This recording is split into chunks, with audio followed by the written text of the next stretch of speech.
Welcome to Tenor Tech, where I solve the problems you didn't even know you had. In this video, I will show how to make kimchi hot pot only way. Prep ingredients first. Slice pork thin, chop aged kimchi, cube tofu, and cut scallions. Heat a wide pot over medium-high and add a little oil to sear pork briefly.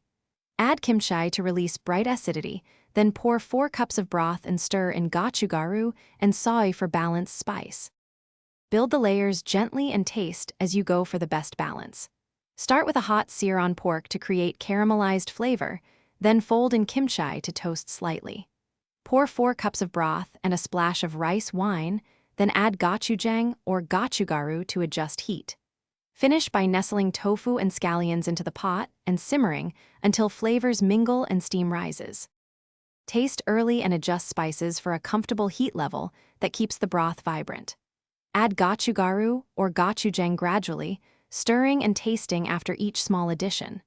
If the pot becomes too spicy, a pinch of sugar or a splash of dairy alternative will calm it without losing complexity.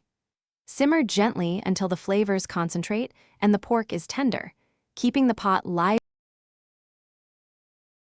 Thanks for watching. Subscribe to keep your life in tune.